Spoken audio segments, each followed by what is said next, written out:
CUT का exam बहुत नजदीक है। अब सबसे बड़ी बात यह आ गई कि सर सीयूटी के एग्जाम के अंदर हम लोगों को क्या क्या चीजें लेके जानी है, क्योंकि बहुत जल्दी हमारा एडमिट कार्ड भी रिलीज हो जाएगा, सिटी इंटीमेशन भी आ जाएगा, और उसके बाद में जब हम लोग एग्जामिनेशन डे के ऊपर जाएंगे तो क्या क्या चीजें हमें लेके जानी है, उन सारी चीजों को लेकर ये कंप्लीट वीडियो आप सभी के लिए होने वाली है। तो सबसे पहले शुरू करते हैं और जानने की कोशिश करते हैं। तो आप सभी को पता है कि आप लोगों के एग्जामिनेशन बहुत नजदीक है, तो सबसे पहले मैं आप सभी को लेके आऊंगा जो इनकी तरफ से ऑफिशियल नोटिफिकेशन रिलीज किया गया था, उसके अंदर ही यहीं पे एडमिट कार्ड से रिलेटेड चीज है।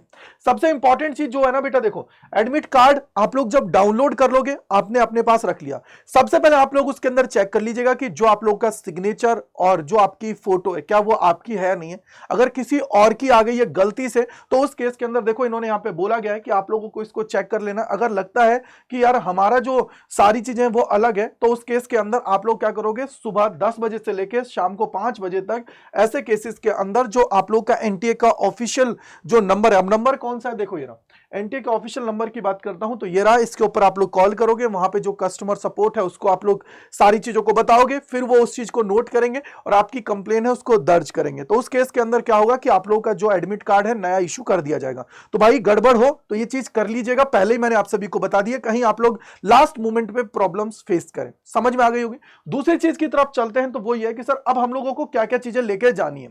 तो यहां पे देखिए सबसे पहले आप लोग अपना एडमिट कार्ड है उसको तो डाउनलोड कर ही लेंगे। तो यहां पे देखो एडमिट कार्ड के साथ ही आप लोगों का एक सेल्फ डिक्लेरेशन दे रखा होता है। अब ये सेल्फ डिक्लेरेशन कहां होता है, एडमिट कार्ड ऊपर होता है, नीचे की तरफ ही 3-4 लाइंस होती हैं जिसको बोलते हैं सेल्फ डिक्लेरेशन, जहां पे आपको अपनी डिटेल फिल करनी होती है और साइन करके आप लोगों को उसको लेके जाना होता है। अब वो सारी चीजें आप लोग लेके जा रहे हो, साथ ही साथ उसके पीछे 2-3 पेज और होते हैं जिसके अंदर पूरी इंस्ट्रक्शंस दे रखी होती हैं, तो उन इंस्ट्रक्शंस को भी आप सभी को लेके जाना है। यानी कि लगभग 2-3 पेज का आपका पूरा होगा। प्रिंट आउट आप जब निकालोगे एडमिट कार्ड का, तो उस केस के अंदर आप लोग पहले पेज पर तो आप लोग की सारी डिटेल होंगी, दूसरे में सारी इंस्ट्रक्शंस लिखी हुई होंगी, तो वो आप लोगों को लेके जाना है। क्योंकि कई बार वो चीजें नहीं होती हैं, तो वो आप लोगों से वहां पे सवाल जवाब करते हैं, फालतू में आपका टाइम वेस्ट करते हैं, तो वो टाइम वेस्ट ना हो, 2-4-5 रुपए ज्यादा लगे तो उस चीज को कर लीजिएगा। आगे अगर हम लोग बात करते हैं दूसरी चीज, इन्होंने बोला प्रिंट आउट की अगर मैं बात करता हूं तो A4 साइज जो पेपर है उसके ऊपर आप सभी को लेना है। दूसरी चीज कोशिश ये करिएगा कलर लेके जाएं, हो सके तो, नहीं तो कोई दिक्कत की बात नहीं, प्रिंट आउट ऐसा होना चाहिए जिसके अंदर आप लोगों की फोटो साफ साफ दिख रही हो, साथ ही साथ आपके सिग्नेचर हैं वो साफ नजर आ रहे हो। अदरवाइज कलर की मैं क्यों बोल रहा हूं, क्योंकि कलर में सारी चीजें अच्छे से नजर आती हैं, और अगर आप ब्लैक एंड व्हाइट लेके जाना चाह रहे हो तो वो भी लेके जा सकते हो। तीसरा जो मोस्ट इंपॉर्टेंट है वो ये है कि यार एक simple transparent ball point pen आप लोग लेके जा सकते हो। अब देखो कई बार क्या होता है कि बहुत सारे सेंटर्स ऐसे होते हैं जहां पे वो लोग पेन आपको प्रोवाइड ना करें, वैसे तो एनटी आप लोगों को प्रोवाइड करता है, फिर भी सेफ्टी साइड आप सभी क्या करेंगे, एक पेन लेके जाएंगे, वो भी ट्रांसपेरेंट, ऐसा रंग बिरंगा नहीं सर चारों तरफ हुआ ट्रांसपेरेंट आता है ना, 5 रुपए का पेन आता है, वो आप लोग लेके जाएंगे अब एग्जामिनेशन सेंटर के ऊपर। इसके बाद में आप लोगों को एडिशनल फोटोग्राफ्स लेके जानी है। अब एडिशनल फोटोग्राफ्स कौन सी होती हैं सर, अगर हम लोगों ने जो फॉर्म के अंदर सबमिट किए, फॉर्म के अंदर आपने अपलोड की थी, उसी तरीके की 2-4 फोटो का जो सेट है वो अपने साथ लेके चले जाइएगा। अब हो सकता है कि सर मेरे पास नहीं है तो क्या करूंगा, तो आपका जो आप लोगों ने अपलोड किया था तो उस टाइम पे भी तो आप लोगों ने पीडीएफ वगैरह कुछ तो बनाई होगी, तो उसके द्वारा आप लोग प्रिंट आउट करवा लें, क्योंकि अपलोड करते टाइम उसका पीडीएफ ही आप लोगों ने वहां पे अपलोड किया होगा, या जेपीजी फॉर्म में आप लोगों ने जैसे भी अपलोड किया है तो वो आप लोगों ने वहां पे किया होगा। तो इसलिए आप लोग क्या करेंगे, उसका प्रिंट आउट मतलब क्या हुआ, आप जाओगे फोटोशॉप वाले के पास, वो क्या करेगा, फोटो का जो भी आपका है उसका फोटो क्लिक करेगा, या फिर वो क्या करेगा उसकी प्रिंट निकाल के आपको दे देगा, तो उनको कट करके अपने पास रख लीजिएगा। तो इस तरीके से आप लोग फोटो लेके जा सकते हैं। अगर कुछ भी नहीं होता है तो भैया फोटो लेके जाओगे, वहां पे वो डिक्लेरेशन फॉर्म भरवाएंगे, दूसरा अगर कोई फोटो लेके जाओगे तो कोशिश ये करिए कि यही आप लोग लेके जाएं। इसके बाद में यहां पे आप लोग देखोगे, क्योंकि ये चीज क्यों रिक्वायरमेंट होती है, क्योंकि जो आपकी अटेंडेंस शीट आती है जब वहां पे आप लोग जब एग्जाम दे रहे होते हो तो उस पर आपको चिपकानी होती है। इसके बाद में आप लोगों को क्या करना है, कोई भी एक गवर्नमेंट आईडी आप सभी के पास होनी चाहिए। अब कौन सी आईडी हो, चाहे स्कूल आईडी कार्ड हो जिसके अंदर आपकी फोटो हो, दूसरा पैन कार्ड हो, पासपोर्ट हो, आधार कार्ड हो जिसमें फोटोग्राफ्स हो। ई आधार कार्ड भी वैलिड है, बट फोटोग्राफ के साथ class 12th board admit card with photograph या बैंक पासबुक विद फोटोग्राफ। यानी कि कुल मिला के बात यह है कि जिसके अंदर आप सभी का नाम हो, आपकी डेट ऑफ बर्थ हो, साथ ही साथ आपकी फोटो अच्छे से नजर आ रही हो, ऐसा आप लोगों को गवर्नमेंट अप्रूव्ड आईडी कार्ड लेके जाना है, या फिर जो ये दे रखे हैं इसके अंदर से आपको लेके जाने हैं। ठीक है।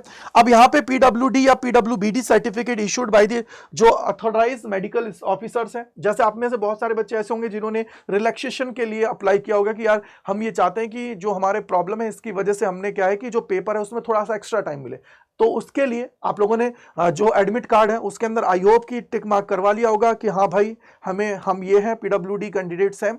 अगर नहीं करवाया है तो भाई फिर दिक्कत की बात होगी, फिर आपको टाइम नहीं मिलेगा, क्योंकि वो लोग कोशिश भी करेंगे तो भी चीजें बहुत सारी हो जाती हैं। तो आप लोगों ने अगर वहां पे क्लेम किया है तो उसका सर्टिफिकेट अपने साथ लेके जाइएगा, जिससे वहां पे वो जब लोग चेक करें तो उस टाइम पे कोई दिक्कत आप सभी को ना हो। इसके बाद में आप लोगों के पास जो अगर कोई शुगर पेशेंट है जिसने वहां पे डायबिटिक के लिए यस किया है, कहां पे याद करो जब आपने फॉर्म फिल किया था, तो वो शुगर टैबलेट्स लेके जा सकते हैं, फ्रूट्स लेके जा सकते हैं like banana, Apple, orange, in case of candidate is diabetic. यानी कि अगर आप लोगों ने डायबिटिक का वहां पे सेलेक्ट किया तो आप लोग कर सकते हो, अदरवाइज नहीं कर सकते हो। ये थोड़ा सा ध्यान रख लीजिएगा। अपनी पानी की बोतल लेके जा रहे हो तो ट्रांसपेरेंट लेके जाना। ट्रांसपेरेंट का मतलब है कि जिसमें पानी एकदम से नजर आ रहा हो। जो होती है ना मार्केट से 10-20 रुपए की मिलती है, उसका रैपर हटा देना तो वो ट्रांसपेरेंट बन जाती है, तो उसको लेके चले जाना, आपका काम हो जाएगा। तो ये पूरी चीजें आप लोगों को लेके जानी है सेंटर के ऊपर। बट याद रखना कि एडमिट कार्ड है वो जरूर लेके जाना, बिना एडमिट कार्ड के तो चीजें नहीं होंगी। तो मैं तो ये बोलूंगा कि सारी चीजों को पहले ही एक साथ कलेक्ट करके, एडमिट कार्ड जब आएगा उससे पहले जितनी और बाकी चीजें उनको कलेक्ट करके रख लीजिए, एक एनवलप बना के उसके अंदर रख लीजिए, जिससे क्या हो कि बाद में आप लोगों को चीजों को ढूंढना ना पड़े, एंड मोमेंट पे आपको दिक्कतों का सामना ना करना पड़े। तो ये सारी चीजें हैं जिनको आप लोग एग्जामिनेशन सेंटर पे लेके जाओगे। और ऑलरेडी मैंने ड्रेस कोड और उसके अलावा कौन कौन सी ऐसी चीजें जिनको नहीं लेके जा सकते उसके लिए वीडियो बना दी है, तो उसको आप लोग देख लीजिएगा। अब यहां से आगे आपको पता है कुछ टाइम बचा है, अगर आप लोग चाहो तो मॉक टेस्ट वगैरह लगाना चाह रहे हो तो मॉक टेस्ट वगैरह खरीद सकते हो। अड्डा 24/7 CUT का जो ऑफिशियल स्टोर है वहां से आप लोग जाके वहां से कर सकते हो चीजों को। इसके अलावा फिर भी कोई डाउट, कोई परेशानी रहती है तो कमेंट सेक्शन के अंदर जरूर लिखेगा, जिससे हम लोग उसको दूर कर पाए। So thank you and bye bye to all, god bless you सभी को।